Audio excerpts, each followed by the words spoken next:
네, 미국에서 가장 핫한 이슈를 토대로 투자 승패를 결정짓는 마지막 한 방을 노려보겠습니다. 김석환의 마켓 트리거 시작합니다.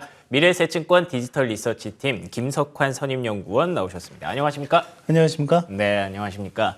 역시나 가장 핫한 이슈라고 한다면 금융 시스템 위기 얘기를 할 수밖에 없을 것 같은데요. 그 사이에 최근 일주일 사이에 자산별 등락률을 먼저 체크해 주신다고 들었어요. 네, 일단 연초 이후 등락률 한번 살펴볼 연초 이후군요. 예. 필요가 있겠는데 가장 이제 핫한 건 역시 비트코인이었던 것 같습니다. 네, 최근에 그렇죠. 그 기존 은행권 시스템에 대한 불신이라고 해야 될까요? 그런 것들도 있긴 하겠지만 아무튼 대체 자산으로서의 비트코인 가격이 이제 급등하는 좀 모습을 보였다라고 보시면 될 것 같고요. 최근 2주 동안 거의 한 40% 가까이 오르는 모습을 좀 보였어요. 네. 그래서 연초 이후 움직임을 한번 그래프를 준비한 게 있는데 한번 보시면은 보시다시피 지금 비트코인이 거의 연초에 70% 가까이 이게 이제 어제자 기준이니까요. 그리고 상대적으로 이제 금이 7% 넘게 상승하는 모습 좀 보였고요. 아무래도 최근에 1년에 이제 이런 위기 상황에서 안전자산에 대한 가치가 좀 부각이 됐다라고 보시면 될 것 같고요. 반면에 이런 그 연초 이후에도 불구하고 이제 최근에 은행 사태가 있었음에도 불구하고 증시의 움직임이 상당히 견고한 모습을 좀 보였다라고 맞습니다. 보시면 될 것 같고, 특히나 빅테크 중심으로 최근에 매수세가 지속적으로 좀 유입되고 있다는 점도 참고해서 보시면 될 것 같습니다. 반면에 가장 좀 낙폭이 컸던 거는 역시 은행 관련한 대표적인 이제 지수라고 볼 수 있겠는데 연초에 거의 20% 넘게 하락하는 모습을 좀 보였고요. 간밤에 소폭 반등이 나오긴 했었지만은 여전히 좀 약한 모습을 좀 보이고 있다라고 하는 점. 다만 여기 저희가 이제 글로벌 전체적인 경기의 움직임을 볼 때 특히 달러의 움직임이라든지 또는 유가의 움직임을 많이 보고 있는데 유가가 연초에 10% 넘게 하락하는 모습을 보였거든요. 물론 간밤에는 2% 넘게 상승하는 모습을 좀 보이긴 했지만 이 부분에서는 이제 두 가지 정도로 우리가 의미를 좀 볼 수가 있을 것 같습니다. 일단 하나는 경기 침체에 대한 우려가 좀 더 커졌다라고 하는 거고요. 그리고 또 하나는 지난해 하반기부터 중국의 경제 재개에 대한 기대감이 상당히 좀 큰 부분이 있긴 했었지만은 이 부분이 점차 좀 쇠퇴한 부분들이 나타나고 있다라는 걸로 좀 이해를 하시면 될 것 같고요. 또 하나는 이제 달러의 움직임인 것 같습니다. 실제 최근에 은행 사태가 있었음에도 불구하고 달러가 상대적으로 약세의 모습을 좀 보인 측면이 있는데 여기에서도 역시 한 두 가지 정도의 의미를 해석할 수가 있겠는데요.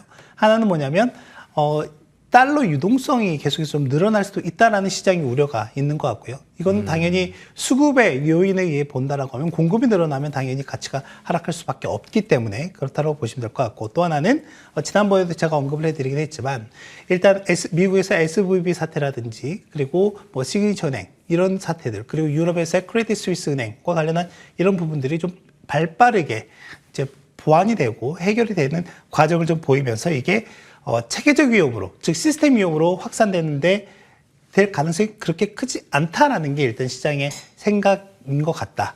그런 부분들이 어떻게 보면 달러의 움직임이 좀 약세로 나타났다라고 보면 될 것 같습니다. 다행이네요. 예, 시스템 위기에 대해서 우리가 계속 얘기를 하고 있습니다만 간밤에 나타났던 주식시장의 결과도 그렇고요. 전반적으로 투자 심리는 꺾이지 않은 가운데 이게 시스템 위기가 정말 큰 위기로 발전할 가능성은 아직까지는 그렇게 높지 않다라고 보이는 자산별 등락률 결과를 확인해 봤습니다. 그리고 우리가 이제 24시간 정도 지나면, 20시간 정도 지나면 FOMC 결과를 확인을 하게 됩니다. 여기서 뭔가 다들 좀 기대를 하고 계신 것 같기도 하고요. 조금 희망 섞인 그런 내용으로 보고 계신 것 같은데 과연 모르겠습니다. 어떻게 결과가 나올까요? 글쎄요. 그렇죠. 일단은 봐야 될 것 같습니다. 뭐냐면 저는 일단 25bp 인상을 할 걸로 보여집니다. 여기에서 일단 시장이 예상하는 것처럼 최근에 은행 사태가 좀 있었기 때문에 일시 중지를 해야 된다라거나 또는 인하를 해야 된다라는 부분들이 얘기가 좀 나오고 있는 상황이긴 한데 일단 연준이라든지 또는 재무부 또는 미국 정부 당국이 나서서 일단은 어느 정도 이렇게 초기 위험은 좀 진화를 한 상태라고 본다라고 하면 일단 금융 안정은 어느 정도 달성을 했다라고 볼 수가 있을 것 같고, 그래요. 또 하나는 간밤에 옐런 재무장관이 혹시나 여기에서 좀 더 상황이 악화가 된다 하더라도 우리가 취할 수 있는 조치는 충분히 있다 이런 얘기를 했단 말이죠. 그렇죠. 그 말인즉슨 SVB 사태에서 봤던 것처럼 예금자 보호와 관련한 얘기인 것 같고요. 그런 것 같아요. 이제 그런 부분들이 좀 있기는 한데 이제 그러다 보니까 일단 이 부분은 어느 정도 안정을 찾았다라고 하면 다시 다른 문제, 이제 물가 안정과 관련한 문제는 여전히 진행 중에 있다라고 보시면 될 것 같고, 물론 뒤에서 좀 보여드리긴 하겠지만 최근에 기대 인플레와 관련한 부분들이 조금 소폭 하락하는 모습은 상당히 좀 고무적이다라고 볼 수는 있을 것 같습니다.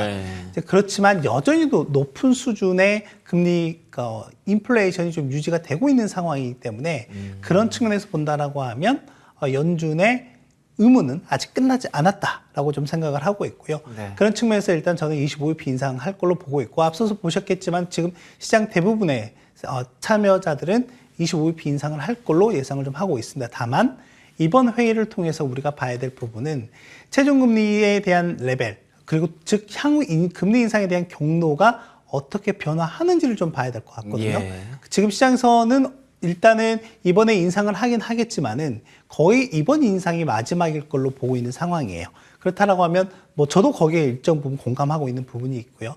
그렇다라고 하면 시장에서는 지금 보시는 것처럼 올 연말로 가면 갈수록 오히려 금리 인하에 대한 속도가 좀 더 높아질 걸로 보고 있는 상황이다라고 네. 보시면 될 것 같은데 제가 여기서 이제 두 가지 말씀드리고 싶은 게 있습니다. 네. 하나는 뭐냐면 과연 지금 연준이 금리 인하하는 과정을 시장은 강하게 반영을 하고 있는데 그렇다면 이게 과연 시장, 즉 증시, 주식에는 좋은 시그널이냐? 과거 흐름상으로 봤을 때는 그렇게 좋지 않다. 그래요? 그러니까 뭐냐 하면 연준이 금리를 인하하는 과정은 예. 뭔가 시장 또는 이제 경제에 뭔가 구멍이 생겼기 때문에 생겼기 그런 거잖아요. 때문에. 예, 네, 그렇죠, 그렇기 때문에 맞죠. 거기에 대해서 긴급한 조치를 취하는 게 금리 인하와 관련한 부분인 건데 그게 단기간에는 증시에 좋지 않은 모습을 보인다라고 하는 그러네요. 거고 또 하나는 뭐냐면 네. 저희가 경기 침체의 전조 현상으로 가장 많이 언급을 했던 것 중에 하나가 바로 장단기 금리차 역전과 관련한 부분이었습니다. 예. 그런데 최근에 보면 불과 뭐 한 3주 전까지만 하더라도 장단기 금리차의 그 역전 폭이 거의 100bp 그러니까 10년물과 2년물 간의 금리차가 거의 100bp를 그랬죠. 넘어서기도 했었거든요. 네. 그런데 그게 최근 2주 사이에 거의 한 40bp 정도 수준으로 그러니까 가파르게 축소되는 모습들이 네. 나타났습니다. 그러면 한번 과거 그래프를 쭉 보시고 과거 경기 침체 구간이 어느 시점이었을나라고 한번 본다라고 하면 장단기 금리차가 역전폭이 확대되는 구간이 아니라 확대가 됐다가 축소하는 과정에서 발생을 했었다라고 하는 부분. 그러니까 FOMC 결과와 함께 이 두 부분을 좀 고려해서 보실 필요가 있다라는 점을 말씀드리고 싶습니다. 알겠습니다. 안 그래도 이번에 갑자기 또 뭐 동결을 하거나 인하를 하게 되면 그것 또한 시장에 문제를 일으킬 수 있다라는 얘기들이 좀 있더라고요. 예.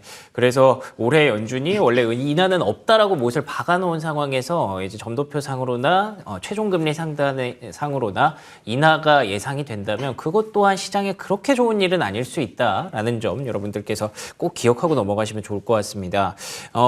이게 좀 우리가 그 앞에 얘기만 들었으면 시장 분위기 많이 좋아졌구나라고 들을 수도 있을 것 같은데 어느 정도 계속 걸리는 부분이 있다고 느껴지거든요. 네. 예. 그래서 우리가 조금 더 체크해봐야 될 그런 변동성 요인 이런 것들이 혹시 있을지도 궁금합니다. 뭐 일단 만약에 지금 시장 최근 며칠 사이의 움직임은 그렇게 나쁘진 않은 상황인 것 그러니까요. 같거든요. 예. 그렇다라고 하면 특히 국내 증시 입장에서는 외국인 투자자들의 입장에서 봤을 때는 그 위험 자산에 대한 선호 현상이 좀 더 강화가 되는 모습도 그렇군요. 나타나야 되는데 네. 실제 국내 시장은 그렇게 크게 온기가 느껴지지 않는 모습을 좀 보이고 있다라고 예. 보면 될 것 같고요. 근데 이게 비단 국내 시장뿐만이 아니라 이머징 전체 시장의 움직임도 그렇게 나타나고 있다라고 보시면 될 것 같은데 그래서 이 움직임에서 좀 가장 유심히 봐야 될 게 달러 인덱스의 움직임과 그리고 이머징 증시의 움직임 그리고 이머징 통화의 움직임을 좀 봐야 될 것 같은데 실제로 이 달러 인덱스의 움직임과 이머징 증시, 통화의 움직임은 약간 역의 상관관계를 갖고 있다라고 보시면 될 것 같습니다. 이 말이 무슨 말이냐면 달러가 약세로 가게 되면 이머징 통화가 상대적으로 강세의 모습을 좀 보이게 되고 이 말인즉슨 이머징 통화에 대한 그러니까 수요가 증가한다는 거니까 증시에 대한 움직임도 상당히 긍정적으로 기대를 그렇죠. 해볼 수 있다라고 예. 보면 될 것 같은데 근데 최근의 움직임이 그렇게 나타나고 있지는 않아요.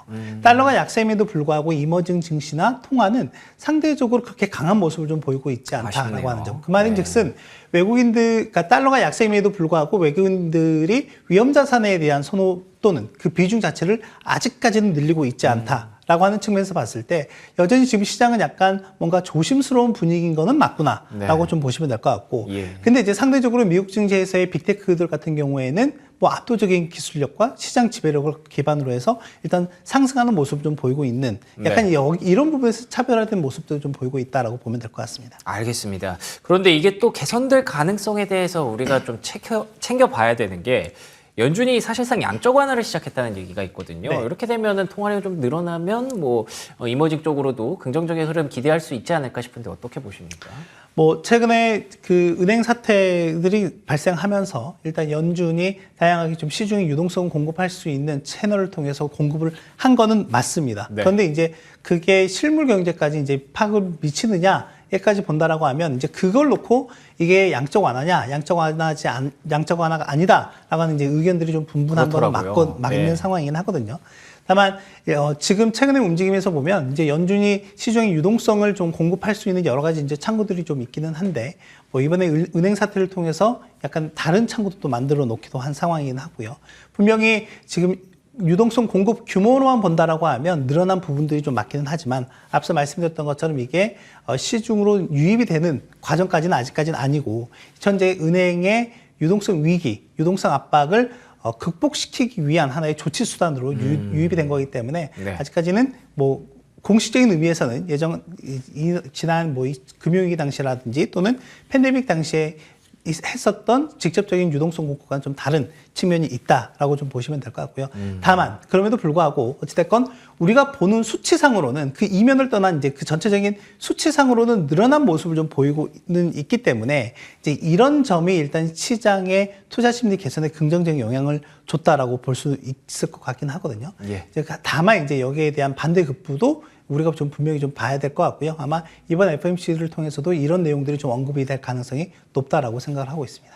알겠습니다. 뭐 양적 완화냐 아니냐 이런 것도 중요합니다만 이 지금 돈을 풀고 있는 목적이 중요한 거고요. 그 목적 달성을 위해서 다들 이렇게 노력을 하고 있기 때문에 시스템에 대한 리스크 조금씩 줄어들기를 기대하는 마음으로 FOMC 한번 기다려 보도록 하겠습니다. 자, 지금까지 미래에셋증권 디지털 리서치팀 김석환 선임연구원과 얘기 나눠봤습니다. 오늘 좋은 말씀 고맙습니다. 감사합니다.